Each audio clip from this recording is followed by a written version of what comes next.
მოგესალმებით მეგობრებო. დღეს 4 ივნისია. საქართველოს უახლეს ისტორიაში ერთ-ერთი უმძიმესი თარიღი. თუმცა დღევანდელ საქართველოში ამ თემასთან დაკავშირებით საუბარი არამოდურია. უფრო მეტი შეიძლება ვიღაცამ მოღალატის იარლიკიც კი მოგაკეროს, რადგან ეს ყველაფერი ჩვენ ორ სტრატეგიულ პარტნიორს ეხება. ერთი რომელიც ჩვენი მეზობელი არის დღევანდელი თურქეთი, მეორე კიდევ რომელიც შიგ ევროპის ერთ-ერთი უძლიერესი სახელმწიფო არის გერმანიის ფედერაციული რესპუბლიკა. 1918 წელს 4 ივნისს კაიზერულმა გერმანიამ და ოსმალეთის იმპერიამ საქართველო ორ ნაწილად გაიყო. რაც ყველაზე სამწუხაროა და რაც ყველაზე მეტი სატკენია, ეს ყველაფერი ქართველების ხელით გაკეთდა. დღევანდელ ბლოგში მე მინდა შემოგთავაზოთ ის აკრძალული ისტორია, რომელ აკრძალულ ისტორიასთან დაკავშირებითაც საუბარი საქართველოში არაპოპულარულია. ამიტომ ვისაც გაინტერესებთ, ბლოგი ნახეთ ბოლომდე და ძალიან ბევრ საინტერესო რამეს გაიგებთ. სანამდე უშუალოდ თემის განხილვაზე გადავალთ, მინდა შემოგთავაზოთ არხზე არსებული სიახლეები. ეს ალბათ ყველასთვის ნაცნობი არის, არაერთხელ მისაუბრე ამ საკითხთან დაკავშირებით არის QR კოდი, რომლის დახმარებითაც თქვენ ჩემს Telegram არხში, აზიმუტში მოხვდებით. სადაც ისეთ თემებზე ვსაუბრობთ, რაზეც Facebook-ზე და YouTube-ზე საუბარი პრაქტიკულად ცენზურიდან გამომდინარე შეუძლებელია. ასევე ბევრი ჩემი გამომწერიდან მესმის ის, რომ ვიდეოები არის დიდი და ბოლომდე ნახვას ვერ ახერხებენ, ამიტომ ამ ყველაფრისთვის დავამატე ეგრეთ წოდებული ტაიმკოდები აღწერილობაში, სადაც მთელი ვიდეოს მანძილზე არსებული თემების განხილვა და შესაბამისი დროის კოდები არის მითითებული, სადაც თქვენ უშუალოდ თქვენთვის საინტერესო მომენტზე გადასვლას შეძლებთ, ან სხვა შემთხვევაში თქვენთვის საინტერესო მომენტის მონახვას შეძლებთ, თუკი დრო არ გაგაჩნიათ სრულად ნახოთ. ასევე მინდა გითხრათ, რომ ჩემი გამომწერები, რომლებიც კომენტარებში მიწერთ ხშირად დონაციისთვის ანგარიშის ნომერი დავდო, ესე შემდეგ, გადავწყვიტე გიპასუხოთ თქვენს ყველას. კარგით, არ ვარ წინააღმდეგი იყოს თქვენი ნება. დავდებ ჩემს ანგარიშის ნომერს, არ მინდა ეს იქნას ისე გაგებული, რომ მე ვინმესგან რამეს ვითხოვდე, ან ჩარიცხვებს, ან შემოწირულობას, ან რამეს, მაგრამ თუ კი არსებობენ ადამიანები, რომლებსაც ექნებათ სურვილი, რომ ამ ფორმით მადლიერება გამოხატოთ, არ ვიქნები წინააღმდეგი და მეც ახლა ზედმეტ პრანჭიაობას ზოგ-ზოგი ერთივით ნამდვილად არ დავიწყებ. იქნება და იყოს ნება თქვენი, თუ კი ამის სურვილი გაგაჩნიათ. ეს ყველაფერიც თავისთავად ტაიმკოდებთან ერთად იქნება თავმოყრილი და ვისაც დაგაინტერესებთ, როგორ ფუნქციონირებს ეს ყველაფერი, შეგეძლებათ ნახოთ, აი აქ არის ტაიმკოდების ველი, სადაც აღწერილობაში იქნება მითითებული როგორც შესაბამისი მომენტები, ასევე საბანკო რეკვიზიტები. წლევანდელ 26 მაისს, როდესაც საქართველოში ოფიციალურად საქართველოს დამოუკიდებლობის 108 წლის იუბილე აღინიშნებოდა, ქოთრმა ხელისუფლებამ გერმანიის ელჩი რაღაც ღონისძიებაზე არ მიიწვია. რასაც ეგრეთ წოდებულ ოპოზიციას თუ ეგრეთ წოდებულ საზოგადოებაში ძალიან დიდი გულისწყეთა მოყვა. თავისთავად გერმანიის ელჩიც არ დარჩენილა უყურადღებოდ და მან ესეთი რამ განაცხადა. ჩვენ ვიყავით პირველები, რომლებმაც 1918 წელს პირველად ვცანით საქართველო, ვინც 1992 წელს ასევე ელჩს აკრედიტაცია გაუკეთეთ და ესე შემდეგ.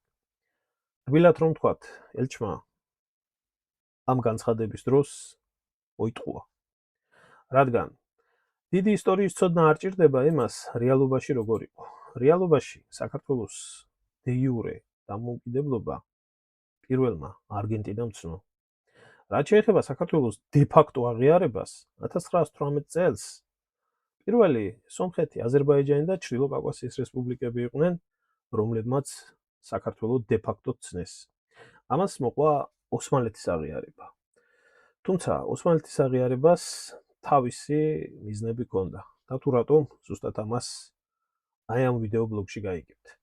ხოლო ამის შემდეგ, სადღაც უკვე მეოთხე ქვეყანამ დე ფაქტოდ კონკრეტულად გერმანიამ ცნო საქართველოს დამოუკიდებლობა. თუმცა, როგორც იცით, საქართველოში ყველაფერი ევროპული და ყველაფერი დასავლური ისეთი გაფეტიშებული არის, ეს ყველაფერი არავის არ აინტერესებს. ამიტომ, როდესაც ეს განცხადება გააკეთა გერმანიის ელჩმა, გაზეთმა ბათუმელებმა თავის გვერდზე დიდი სიამაყით გამოჭიმეს. საკრალურია ის, რომ ბათუმელებმა გააკეთეს ეს ყველაფერი. თუ რატომ ახალთ ამ ყველაფერს და მიხვდებით.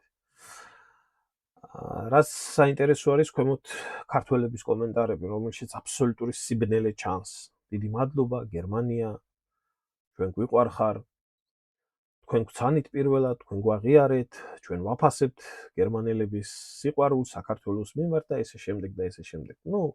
იცით ეს ისტერიკა როგორც ჩვევიათ საქართველოში ეგრეთ წოდებულ მედასავლეთე ძალებს. თუმცა ელჩიც ტყუოდა, გაზეთიც ტყუოდა და ისტორიული ფაქტით სინამდვილეში ეს იყო, რომ ქალაქი ბათუმი გერმანელების შუამავლობით ოსმალეთს გადაეცა 1918 წლის 4 ივნის.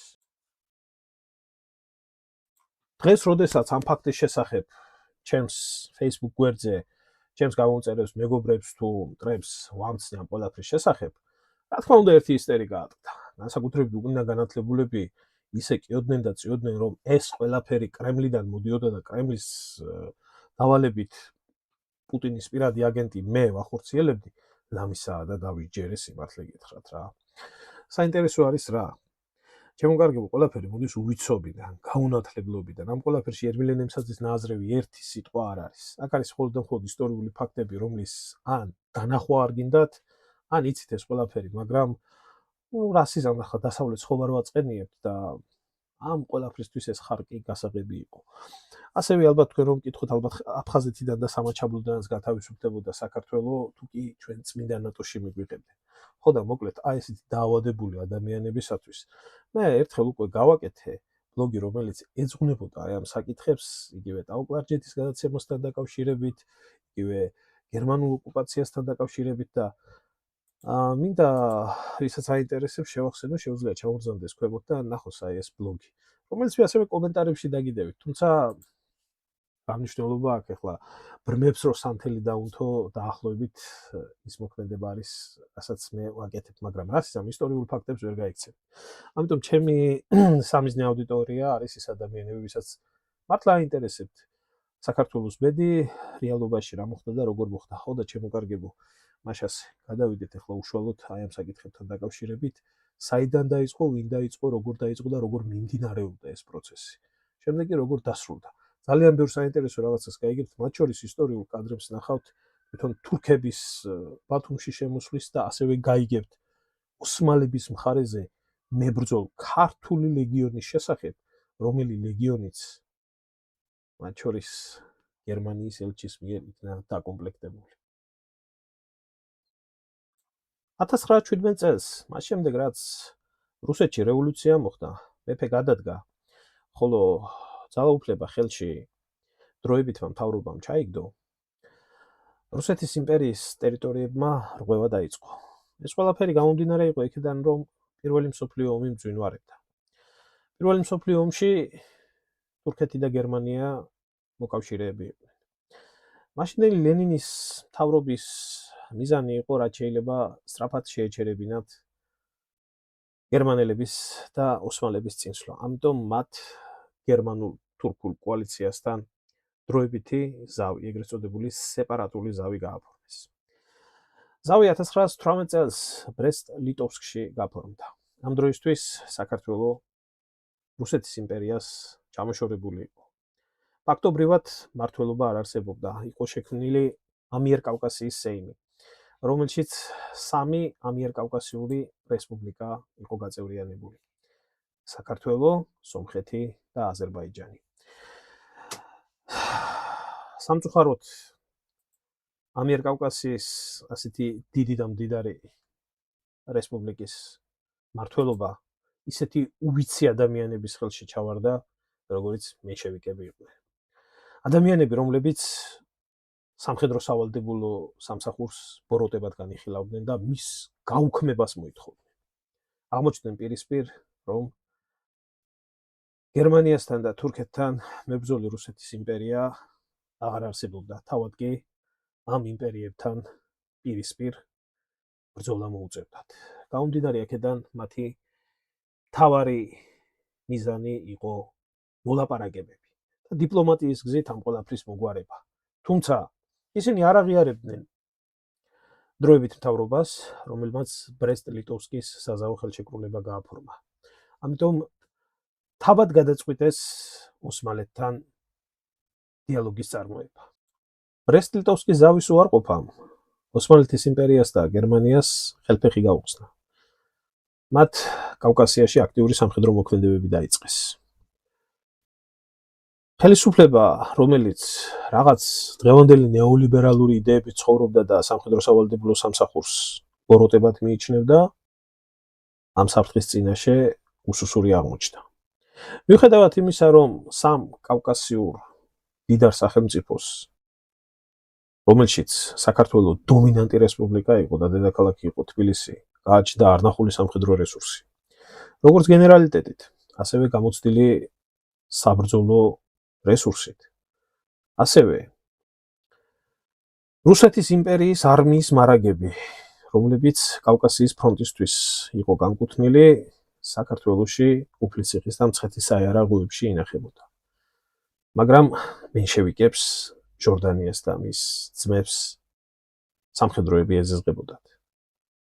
ჯარის გაგონება არ უნდოდათ და ეგონათ აბსოლუტურად ყველა მოლაპარაკებებს თავის და სასარგებლოდ არმიის გარეშე მოახერხებდნენ. თუმცა რეალობა რადიკალურად განსხვავებული იყო. ოსმალოები ცეცხლით და מחვილით ტერიტორიას ითხოვდნენ. და არა მარტო ტერიტორიას, სხვა კიდე უამრავ ვალდებულებას საქართველოს მხრიდან, რომელსაც მოგვიანებით გაიგებთ. ზუსტად აი ამ დროს გერმანია, როგორც კეთილი ნების სახელმწიფო, საქართველოს ხელისუფლებასთან შუამავლად გამოჩნდა. ამ ყველაფერს გამოცდილი გერმანელი დიპლომატი გრაფი შულენბურგი ხელმძღვანელობდა. მოდი მოვისმინეთ ვინ იყო ის. ფრიდრიხ ვერნერ ფონ დერ შულენბურგი იყო გამოჩენილი გერმანელი დიპლომატი და საჯარო მოხელე. გერმანიის იმპერიის ვიცე-კონსული რუსეთის იმპერიის კავკასიის გუბერნიის ცენტრ თბილისში. მოგვიანებით კი გერმანიის კავკასიური ექსპედიციის დიპლომატიური წარმომადგენელი საქართველოს დემოკრატიულ რესპუბლიკაში. შულენბურგი დაიბადა საშუალო შეძლების არისტოკრატიულ ოჯახში, საქსონიაში. შულენბურგის საგვარეულოს წარმომადგენლები ისტორიულად სამხედრო და საჯარო მოხელეები იყვნენ. დაწყებითი განათლება მიიღო ბრაუნშვაიგში, სადაც მისი ოჯახი საქსონიიდან გადავიდა საცხოვრებლად. 1894-დან 1900 წლამდე მან განათლება ლოზანაში, ბერლინსა და მიუნხენში იურისპრუდენციის განხრით მიიღო. სწავლის დასრულების შემდეგ არჩევანი სამხედრო და დიპლომატიურ სამსახურებს შორის ამ უკანასკნელის სასარგებლოდ გააკეთა. 1901 წლიდან მან მუშაობა დაიწყო გერმანიის საგარეო უწყების საგარეო საქმეთა სამინისტროს საკონსულო სამსახურში. 1903-დან 1906 წლამდე მოღვაწეობდა გერმანიის საკონსულოებში ბარსელონაში, ლვოვსა და ნეაპოლში, ხოლო 1907 წელს განაწესეს ვარშავის საკონსულოში, რომელიც მაშინ რუსეთის იმპერიის შემადგენლობაში შედიოდა. ამ პერიოდიდან მისი კარიერა მთლიანად უკავშირდება აღმოსავლეთ ევროპასა და ახლო აღმოსავლეთს. 1911 წლის 28 მარტს გრაფი შულენბურგი ვარშავიდან თბილისში, გერმანიის ვიცე-კონსულის თანამდებობაზე გადაიყვანეს, სადაც იგი 1914 წლის 11 აპრილამდე მოღვაწეობდა. 1914 წელს რუსეთსა და გერმანიას შორის ურთიერთობების გამწვავების პერიოდში იგი გერმანიაში შვებულებაში იმყოფებოდა და უკან დაბრუნების მცდელობისას საზღვარზე აღარ შემოუშვეს. თბილისში 5 აგვისტოს დააპატიმრეს ადგილზე მყოფი გერმანელი კონსული ანდერსი და მისი მოადგილე, კაპიტანი ვაიკმანი. საკონსულოში ჩატარებული ჩხრეკის შედეგად კი საარქივო მასალის დიდი ნაწილი დაიკარგა. 1911-დან 1914 წლამდე შუალეთში შულენბურგმა და ანდერსმა კავკასიაში მნიშვნელოვანი სადაზვერვო ღონისძიებების გატარება მოასწრეს. შულენბურგმა მჭიდრო კავშირი დაამყარა ნაციონალისტურად განწყობილ ქართულ ელიტასთან და შექმნა ჯაშუშური ქსელი კავკასიის მასშტაბით. იგი კარგად იცნობდა არარუსი ერების, განსაკუთრებით ქართველებისა და პოლონელების ნაციონალურ მისწრაფებებს და ცდილობდა ისინი გერმანულ ინტერესებთან შეეთავსებინ. პირველი მსოფლიო ომის დაწყების შემდეგ შულენბურგი გარკვეული პერიოდით საფრანგეთში, დასავლეთის ფრონტზე გაემგზავრა. 1915 წელს იგი გერმანიის მოკავშირე ოფიცრად დაბრუნდა აღმოსავლეთში, ოსმალეთის არმიაში. მოგვიანებით კი ერზრუმში კონსულის თანამდებობაზე დაინიშნა. მისი გავლენის არეალი საკმაოდ ფართო იყო და ახლო აღმოსავლეთის სხვა ტერიტორიებზეც ვრცელდებოდა. ოსმალეთში ყოფნისას შულენბურგი გახდა ერთ-ერთი იდეის ავტორი და მეთაური ოსმალეთის მხარეზე მებრძოლი ქართული ლეგიონისა, რომელიც 1915-დან 1917 წლამდე არსებობდა. მას უახლოესი ურთიერთობა ჰქონდა ბერლინსა და სტამბოლში მოქმედ პროგერმანულ ქართულ დამოუკიდებლობის კომიტეტთან და მის ლიდერებთან, მაჩაბელთან, წერეთელთან და სურგულაძესთან. დიახ, მეგობრებო, არ მოგესმათ. ოსმალეთის მხარეზე მებრძოლი ქართული ლეგიონი. რამეს ხომ არ გახსენებთ შემთხვევით, თუნდაც დღევანდელ რეალობაში. დიახ, ეს ლეგიონი უშუალოდ შულენბურგის შექმნილი იყო. თუმცა ლეგიონთან დაკავშირებით შეგვიძლია ცალკე ვიდეო გავაკეთოთ და ცალკე ვისაუბროთ მათ წევრებზე, მათ მიზნებზე, მათ მოქმედებებზე. თუმცა ამ ლეგიონმა სერიოზული როლი შეასრულა. მე თქვენ გაჩვენებთ ამ ვიდეოში ისტორიულ კადრებს და შეგიძლიათ ნახოთ ოსმალეთის მხარეზე მებრძოლი ქართველი ლეგიონერები როგორ ხვდებოდნენ ენვერ ფაშას თბილისში. და შემდეგაც თუ რა მისიას და მოვალეობას ასრულებდნენ. ესენი 1905-1907 წლის რუსეთის რევოლუციის გამო რუსეთზე გაბრაზებული ქართველები იყვნენ, რომლებმაც თანამებრძოლებთან ერთად თანამემამულეების სისხლის დაღვრა გადაწყვიტეს და ოსმალეთის არმიის ქვეშ საქართველოს განთავისუფლება. გავაგრძელოთ. შულენბურგი უშუალოდ ხელმძღვანელობდა ოსმალეთის ტერიტორიაზე მოქმედ ქართულ ლეგიონს, რომელიც გერმანელებმა ქრისტიანი და მუსლიმი ქართველებისგან რუსეთის წინააღმდეგ საომრად ჩამოაყალიბეს. იგი კარგად იცნობდა გერმანიაში მოღვაწე საქართველოს დამოუკიდებლობის კომიტეტის ხელმძღვანელებს და იქცა 1918 წლის მაისში საქართველოს დამოუკიდებლობის გამოცხადების ერთ-ერთ მთავარ შემოქმედად. შულენბურგი აქტიურად მონაწილეობდა ქართველების, გერმანელებისა და თურქების მოლაპარაკებებში და ბერლინის მიერ კავკასიაში სამხედრო მისიის გამოგზავნის გადაწყვეტილების მიღების შემდეგ. თბილისში გერმანიის დიპლომატიურ წარმომადგენლად დარჩა.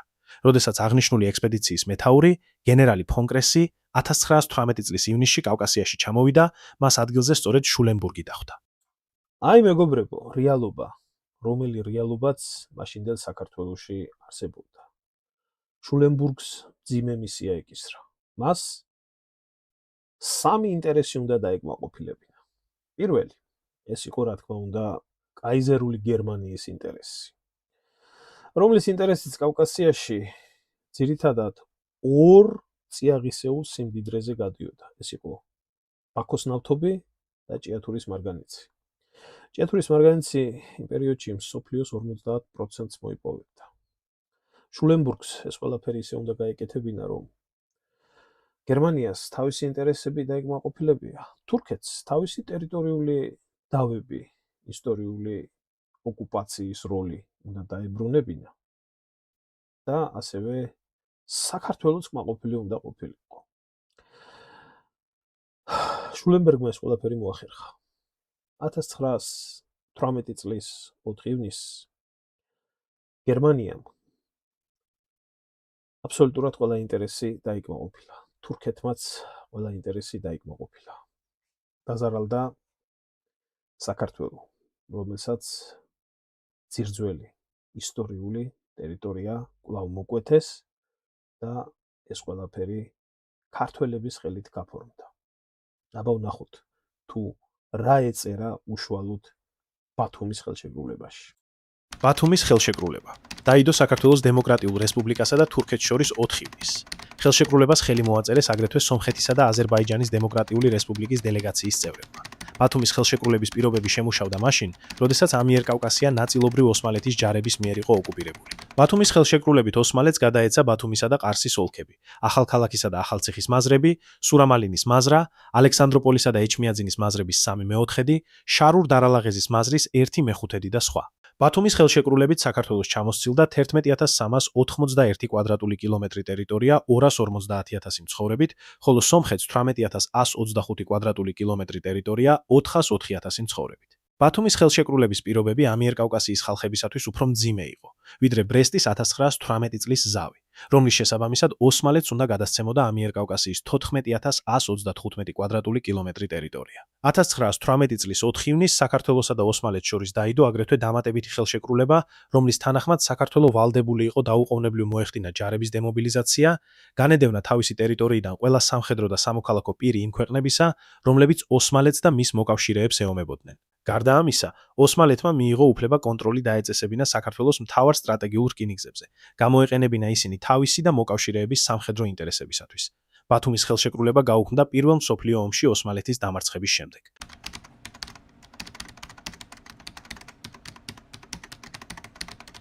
ბათუმის საზავო ხელშეკრულება. საქართველოს დემოკრატიულ რესპუბლიკასა და ოსმალეთს შორის ზავისა და მეგობრობის ხელშეკრულება. საქართველოს მხრიდან ხელშეკრულებას ხელი მოაწერეს. ნოე რამიშვილმა საქართველოს დემოკრატიული რესპუბლიკის მთავრობის თავმჯდომარე და შინაგან საქმეთა მინისტრი, გენერალმა გიორგი ოდიშელიძემ, გიორგი გვაზავამ, გრიგოლ ცხილაძემ. ხოლო ოსმალეთის იმპერიის მხრიდან ჰალილ ბეიმ იუსტიციის მინისტრი, სახელმწიფო საბჭოს მეთაური, გენერალ-ლეიტენანტმა ვეჰიბ ფაშამ, კავკასიის ფრონტზე ოტომანთა არმიის მეთაური, დელეგაციის მრჩეველი სამხედრო საკითხებში. ხელშეკრულების ძალით სახელმწიფო საზღვარი საქართველოსა და ოსმალეთს შორის მდინარე ჩოლოქზე, აბასთუმნისა და აწყურის სამხრეთით გადიოდა. სამხრეთ-დასავლეთ საქართველოს ბათუმის, ყარსისა და არტაანის ოლქები, ასევე სამხრეთ საქართველოს მნიშვნელოვანი ნაწილი ოსმალეთმა მიიტაცა. საქართველოსთვის თავსმოხვეული ზავისა და მეგობრობის ხელშეკრულებით მე-13 მუხლი, გარდა ბათუმ-ყარს არტაანის ოლქებისა, ოსმალეთის ხელში დამატებით გადადიოდა ახალქალაქისა და ახალციხის მაზრები, აბასთუმნის და აწყურის გამოკლებით მეორე მუხლი. ამით საქართველოს ეროვნულ სხეულს წყდებოდა მთელი სამაჰმადიანო საქართველო, მტკვრის ზემოწელისა და ჭოროხის აუზის ყველა ისტორიული ტერიტორია. იმავე დღეს გაფორმდა ზემოაღნიშნული ძირითადი ხელშეკრულების 3 დანართი დამატება. პირველი, რომელიც 9 მუხლისგან შედგებოდა, ორ ქვეყანას შორის ვაჭრობისა და ნავიგაციის საკითხებს ეხებოდა. მეორე დამატება მე-3 მუხლი ორივე მხარის მცხოვრებთათვის, საზღვრისპირა 10 კილომეტრიან ზოლში განსაკუთრებულ სამიმოსლო შეღავათებს აწესებდა. მესამე დამატება მე-7 მუხლი საქართველოში მაჰმადიანი სასულიერო პირების უფლებამოსილების გაზრდას ეხებოდა. ოსმალები ამით არ დაკმაყოფილდნენ და იმავე 4 ივნის ბათუმში გაფორმდა. აგრეთვე დამატებითი ხელშეკრულება, რომლითაც საქართველო მივალდებულა ოსმალეთისთვის ჯარების გადასაყვანად და საჭურვლის გადასაზიდად რკინიგზა დაეთმო. ასევე უნდა უზრუნველეყო სარკინიგზო შემადგენლობების შეუფერხებელი მუშაობა. მთავარ სარკინიგზო სადგურებში მოეწყობოდა ოსმალეთის სამხედრო წარმომადგენლობები, რომლებიც ადგილზე შეიძენდნენ სურსაც ჯარის მომარაგებისთვის. დამატებით ხელშეკრულებას ჰქონდა განსაკუთრებული დანართი მე-14 მუხლი, რომელიც აწესრიგებდა საქართველოსა და ოსმალეთს შორის ტყვეთა გაცვლას. საამისო პუნქტად მონიშნული იყო ბათუმი, სადაც უნდა შეექმნათ შერეული კომისია. ტყვეთა გაცვლა ძირითადად ერთი თვის ვადაში უნდა დაემთავრებინათ. რას წერდა ქართული გაზეთები ამ მოვლენასთან დაკავშირებით? ბათუმიდან ჩამოვიდა საზავო დელეგაციის წევრი გრიგოლ ცხილაძე, რომელმაც მთავრობას შეატყობინა პირობები, რომლებიც დაედვა საფუძვლად ოსმალეთსა და საქართველოს რესპუბლიკას შორის შეკრულ ზავს. ოსმალეთი იერთებს მთელ ახალქალაქის მაზრას და ახალციხეს ყველა სოფლებით, გარდა აწყურის და აბასთუმანისა, რომელნიც საქართველოს ტერიტორიაში შედის. ოსმალეთი გერმანიასთან და ჩვენ მთავრობასთან შეთანხმებით სარგებლობს რკინის გზებით ჯარების გადასაყვანად. ოსმალეთის ჯარები ეხლავე სცლიან ოზურგეთს, სადაც საზღვარი მდინარე ჩოლოქზე გადის, ხოლო ახალციხის ჩვენი ჯარი ეხლავე სტოვებს ციხეს და ქალაქს. როგორც ადრევე გაცნობეთ, ოსმალეთმა საქართველოს რესპუბლიკას 27 მაისს გადმოსცა ულტიმატუმი, რითაც ახალციხისა და ახალქალაქის, ასევე რკინიგზის დათმობას ითხოვდნენ.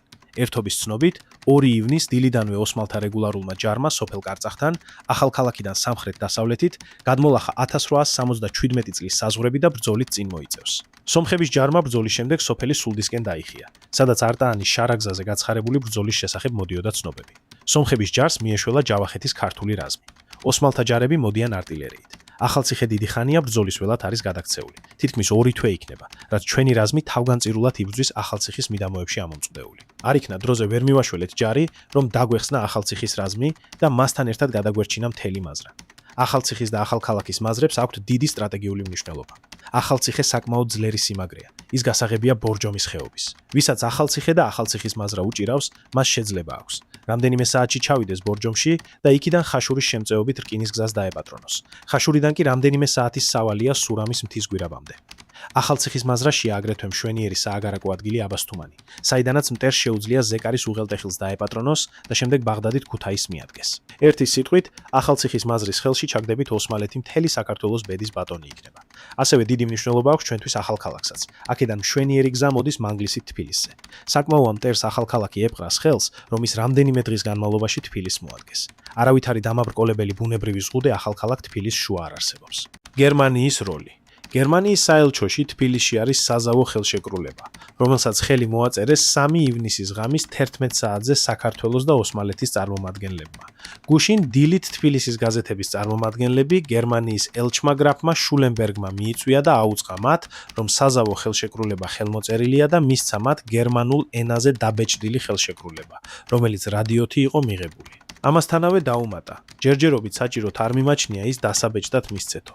ჟურნალისტებთან საუბრის დროს გერმანიის საელჩოს წევრმა არაერთხელ აღნიშნა, რომ საზავო ხელშეკრულებას ოსმალებმა ხელი მოაწერეს გერმანელების ძალდატანებითო. გაზეთი ასევე იუწყება ადგილობრივი გერმანული წყაროებიდან მიღებულ ინფორმაციას. თბილისში ამ დღეებში ჩამოვა გერმანელთა მნიშვნელოვანი სამხედრო ნაწილი, რომელიც ამჟამად ფოთშია. ამავე წყაროებით მიღებული ცნობების მიხედვით გერმანიაში შეუიარაღებიათ ქართველი სამხედრო ტყვეები, გაუწვრთნიათ და საქართველოში გამოუგზავნიათ. აი მეგობრებო, დიპლომატის იუველური ნამუშევარი. შულენბერგი მართლაც რომ ეპოქალური პიროვნება იყო. მან მისი მოღვაწეობის მანძილზე გერმანიისთვის ყველაფერი გააკეთა. როგორც პირველი მსოფლიო ომის დროს, ასევე მეორე მსოფლიო ომის დროს, რომელსაც აუცილებლად მოგახსენებთ ოღონდ ბოლოში. ახლა კი დაუბრუნდეთ საქართველოს და იმდროინდელ რეალობას გადავხედოთ. დიახ, გერმანელები ცდილობდნენ საქართველოს რაც შეიძლება მეტი სწრაფად გამოეცხადებია დამოუკიდებლობა.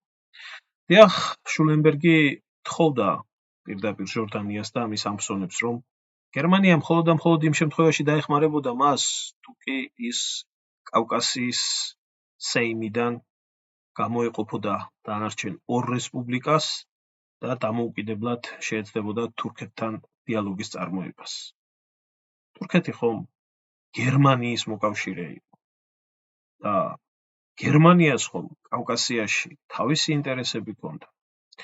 ხომ შეიძლებოდა ყველაფერი შეცვლილიყო სხვანაირად, თუნდაც ისე, რომ სამხედროებს გადატრიალება მოეხდინათ, ძალაუფლება ხელში აეღოთ, სამი კავკასიის რესპუბლიკას გამოცდილი გენერალიტეტის ხელმძღვანელობით, მით უმეტეს, როდესაც ამ გენერალიტეტის მთავარი ბირთვი ქართველი გენერლები იყვნენ,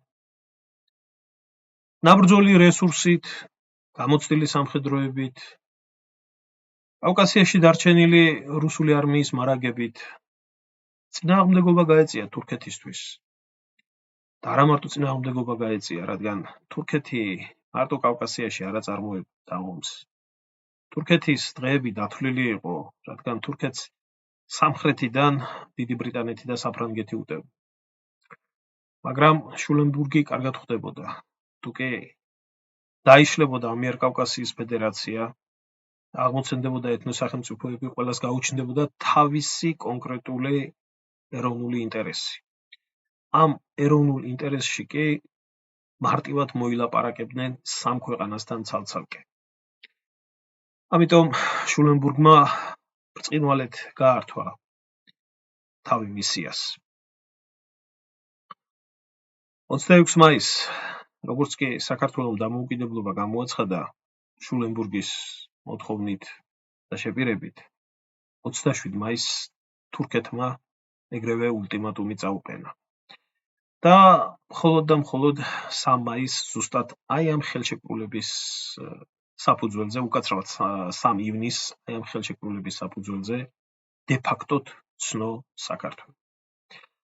დიახ, გერმანიამაც საქართველო ამ ხელშეკრულების საფუძველზე დე-ფაქტოდ ცნო და არა ისე, როგორც დღევანდელმა გერმანიის ელჩმა განაცხადა. დიახ, ჩემო კარგებო, ეს ტყუილი იყო. ისეთივე ტყუილი, როგორიც მაშინდელი ეგრეთ წოდებული დამოუკიდებლობა. დიახ, გერმანიამ მიიღო თავისი, თურქეთმაც მიიღო თავისი. მაგრამ მოხდა სულ სხვა რაღაცა, რასაც არც შულენბურგი ფიქრობდა და არც ენვერ ფაშა. პირველი მსოფლიო ომი გერმანიის და ოსმალეთის დამარცხებით დასრულდა. და 4 ივნისის ხელშეკრულება ავტომატურად გაუქმდა. 4 ივნისის ხელშეკრულებაზე ბრესტ-ლიტოვსკის ზავის აღიარება საქართველოს მაშინდელ ხელისუფლებას მაინც მოუწია. მხოლოდ და მხოლოდ ამ აღიარების შემდეგ გააკეთა გერმანიამ ხარდაჭერა საქართველოს მაშინდელი ხელისუფლების. ისიც დე-ფაქტოდ. რაც შეეხება საქართველოს რკინიგზას, საქართველოს წიაღისეულს და ასე შემდეგ, ხელშეკრულების მიხედვით, როგორც თავად მოისმენეთ და ნახეთ, ეს ყველაფერი უკვე გერმანიის საკუთრებად იქცა. დღეს ახლა ამბობენ, რომ მაშინ კი მოაწერეს ხელი, მაგრამ შემდეგ გააპროტესტეს და რატიფიკაცია არ გაუკეთეს ამ ხელშეკრულებას. შემოკარგებო, თქვენ როდესაც რაღაცას უკვე დათმობთ და რაღაცას უკვე აღიარებთ, ეს უკვე მეორე მხარეს აძლევს საშუალებას, რომ თქვენი ხელმოწერილი დოკუმენტი მომავალში გამოიყენოს თავისი ინტერესებისთვის და ასეც მოხდა. 1921 წელს ჟორდანიას ხელისუფლებამ, რომელიც მათხოვრობას იყო ნაჩვევი, ამჯერად ქემალისტურ თურქეთს თხოვა დახმარება. ქემალისტურმა თურქეთმაც დაეხმარა რუსეთთან ბრძოლაში. მაგრამ როგორ დაეხმარათ, იცით? როგორც კი წითელი არმია შემოვიდა საქართველოში, მათ 1918 წლის 4 ივნისის ხელმოწერილი დოკუმენტის საფუძველზე საქართველოს ტერიტორიების ანექსია დაიწყო.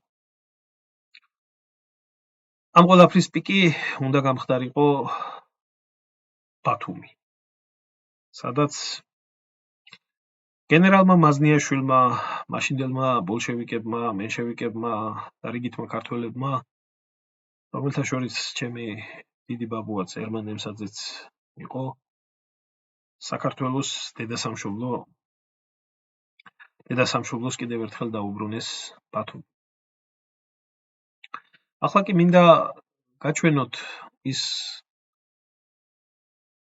ისტორიული კადრები, რომელიც თავში გითხარით.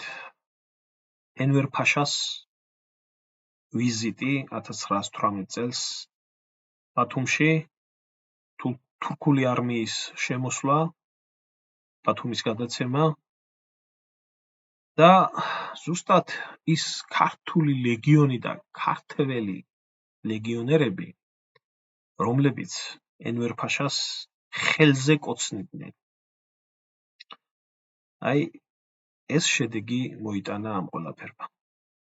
თუ თქვენ გაინტერესებთ, შემდეგ როგორ განვითარდა მოვლენები, აუცილებლად ნახეთ ჩემი ვიდეო, რომელიც ამ ტერიტორიების ბედს ეხება და გაერკვევით სინამდვილეში რა მოხდა.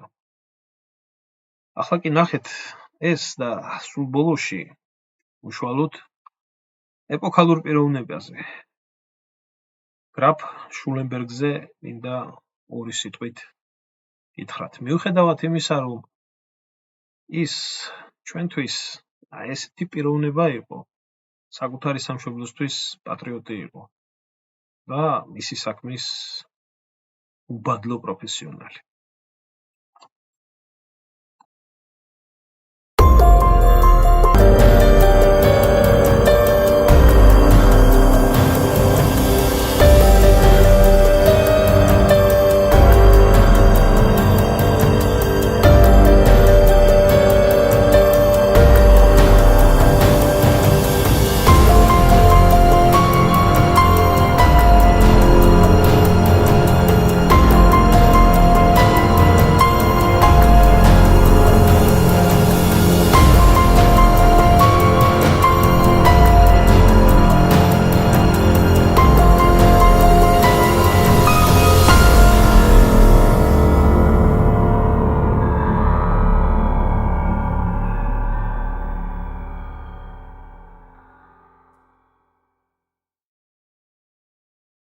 დასასრულს კი როგორც შეგვიძლით შულენბურგის ბიოგრაფია მინდა დავასრულო.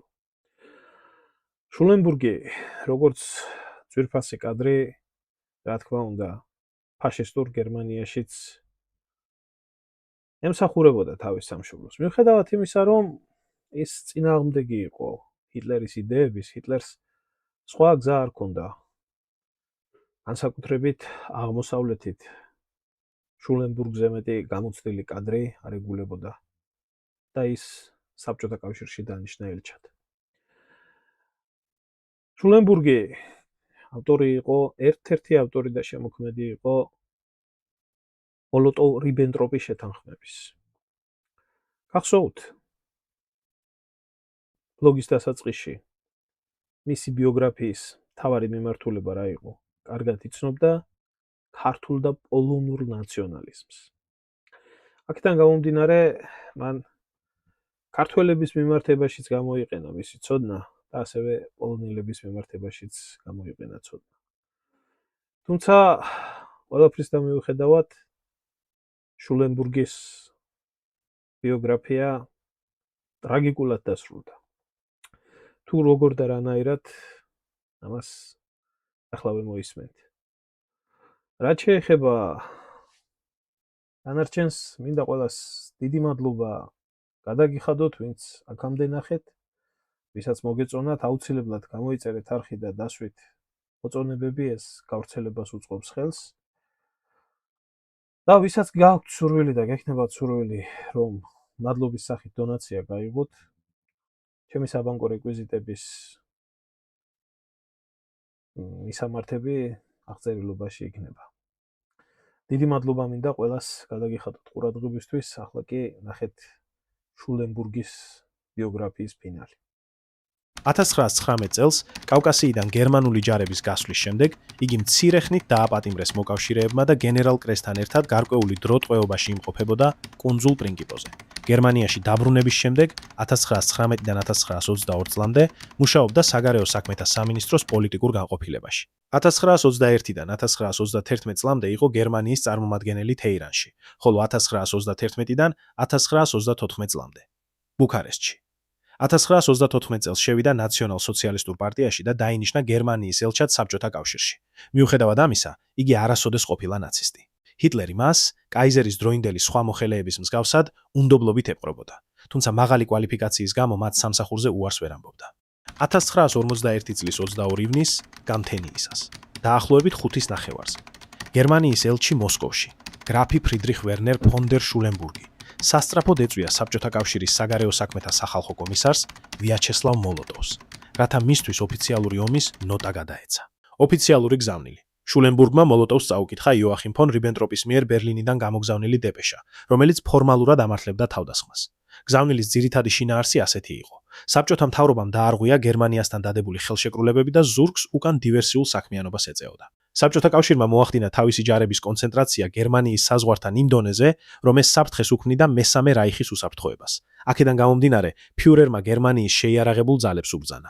ყველა საშუალებით აღკვეთონ ეს საფრთხე. ტექსტის წაკითხვის შემდეგ მოლოტოვმა, რომელიც აშკარად შოკირებული იყო, შულენბურგს კითხა: ეს ომის გამოცხადებას ნიშნავს? შულენბურგმა მხოლოდ ხელების გაშლით უპასუხა, რადგან ნოტის ოფიციალურ ტექსტში სიტყვა ომის გამოცხადება პირდაპირ ნახსენები არ იყო, თუმცა შინაარსი სწორედ ამას ნიშნავდა. მოლოტოვმა მაშინ თავისი ცნობილი ფრაზა წარმოთქვა: ჩვენ ეს არ დაგვიმსახურებია. რით დავიმსახურეთ ეს? შულენბურგის პირადი სიტყვები. მოწმეთა და ისტორიული ჩანაწერების მიხედვით, ოფიციალური ნოტის გადაცემის შემდეგ გრაფმა შულენბურგმა დიპლომატიური პროტოკოლი დაარღვია და მოლოტოვს პირადი სათქმელი უთხრა. მან ხაზგასმით აღნიშნა, რომ თავად ეწინააღმდეგებოდა ამ გადაწყვეტილებას. პირადად მე მიმაჩნია, რომ ჰიტლერის ეს გადაწყვეტილება არის კატასტროფა გერმანიისთვის. მე ყველაფერი გავაკეთე ამის თავიდან ასაცილებლად, მაგრამ სამწუხაროდ, ჩემი ძალის ხმევა უშედეგო აღმოჩნდა. მან დაამატა, რომ როგორც ელჩი, ის უბრალოდ ასრულებდა თავისი მთავრობის ბრძანებას. თუმცა ღრმად სწამდა, რომ ეს ნაბიჯი ორივე ქვეყნისთვის ტრაგიკული იქნებოდა. ამ შეხვედრის დასრულებისთანავე შულენბურგმა და გერმანიის საელჩოს თანამშრომლებმა დატოვეს მოსკოვი. გრაფი მოგვიანებით შეუერთდა ანტიჰიტლერულ წინააღმდეგობას, რადგან თვლიდა, რომ ჰიტლერმა ამ ნაბიჯით გერმანია დასაღუპად გაწირა. 1944 წლის 20 ივლისს შტაუფენბერგის მიერ ჰიტლერზე განხორციელებული წარუმატებელი თავდასხმის შემდეგ, რომელიც ოპერაცია ვალკირიას სახელით არის ცნობილი. გესტაპომ შულენბურგის სხვა შეთქმულებთან ერთად დააპატიმრა. ადამიანი, რომელმაც თავისი ცხოვრების 40 წელი გერმანიის უწყვეტ სახელმწიფო სამსახურში გაატარა, სამშობლოს ღალატის ბრალდებით გაასამართლეს და სიკვდილით დასაჯეს.